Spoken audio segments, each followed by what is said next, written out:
All right, buckle up, basketball fans, because we might be witnessing the beginning of another Lakers roster shakeup that could completely change the trajectory of their season. The rumor mill is churning with reports that Austin Reaves, that Austin Reaves, who went from undrafted afterthought to Lakers fan favorite, might be headed to Sacramento in a deal that brings back Keegan Murray and Keon Ellis.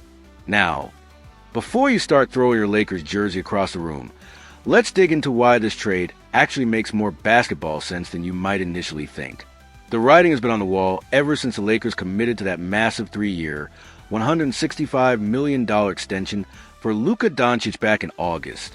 With both Luka and LeBron demanding significant ball-handling responsibilities, the question becomes whether Austin Reaves, despite his obvious talent, fits into that puzzle as cleanly as we'd all like to believe. Reaves had an absolutely stellar 2024-25 season, showing he can score, facilitate, and make clutch plays when it matters most.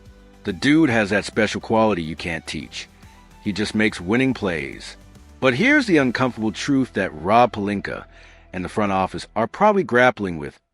Defense matters, especially when you're trying to build around two ball-dominant stars who aren't exactly known for their defensive intensity. That's where this potential trade starts to make sense. Keegan Murray isn't just another young player with potential. He's a 6 feet 8 inches wing who brings exactly the kind of two-way versatility that modern championship teams require. At 24 years old, he's hitting that sweet spot where he's young enough to improve but experienced enough to contribute immediately. Murray's defensive metrics are impressive, and his ability to guard multiple positions would give the Lakers the kind of flexibility they desperately need. When you're playing LeBron significant minutes at the 4 and trying to surround Luka with complementary pieces, having a wing who can switch on screens and provide reliable perimeter defense becomes invaluable. The Keon Ellis piece of this deal is equally intriguing. This guy went undrafted and turned himself into one of Sacramento's most reliable two-way contributors. His three-point shooting and defensive instincts are exactly what you want next to ball-dominant stars.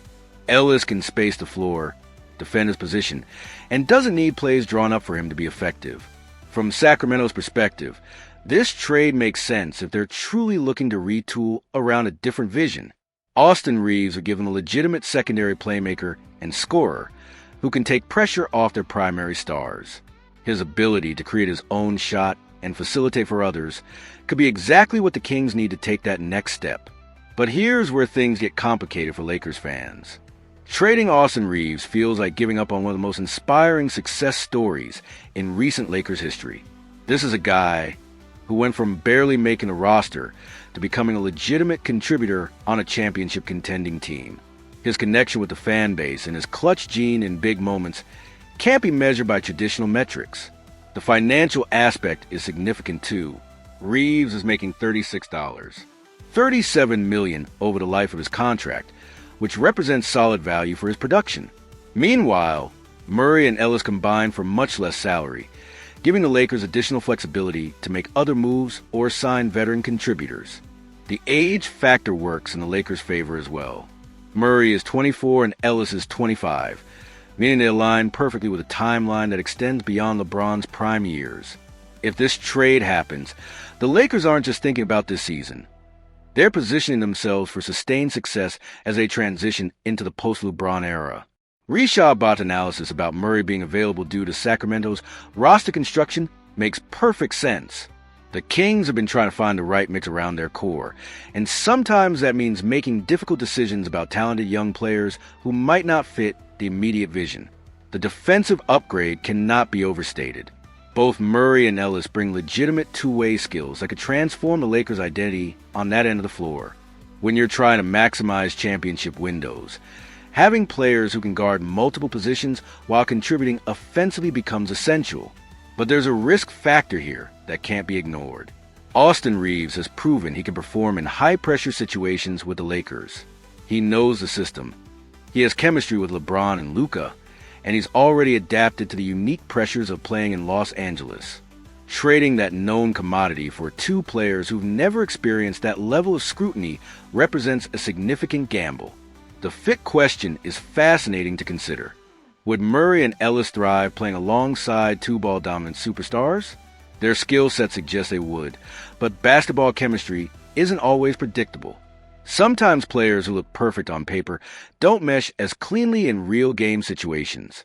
From a developmental standpoint, both Murray and Ellis would benefit from playing with elite playmakers, being able to learn from LeBron's basketball IQ. While getting quality looks created by Luka's offensive brilliance could accelerate their growth significantly. The timeline aspect is crucial here. If this trade is going to happen, it needs to occur soon enough for the new pieces to integrate and build chemistry before playoffs. That's a tall order for any organization, but the Lakers have experience integrating new talent midseason. There's also the question of whether Sacramento would actually move these pieces. Murray represents one of their most valuable young assets, and Ellis has emerged as a key contributor. Would they really give up that kind of defensive versatility for Austin Reaves, even if he addresses their playmaking needs? The wild card is how this affects team chemistry and locker room dynamics. Reaves has become a beloved figure in that Lakers locker room, and trading him could have ripple effects that go beyond just basketball production. What do you think about this potential trade? Is giving up Austin Reaves worth getting back two young, two-way players who fit better defensively? Or would you rather keep the proven commodity who's already shown he can thrive in the Lakers system? Drop your thoughts in the comments. And if this trade rumor has you as intrigued as I am about the Lakers' future direction, smash that like button and let's keep this conversation going.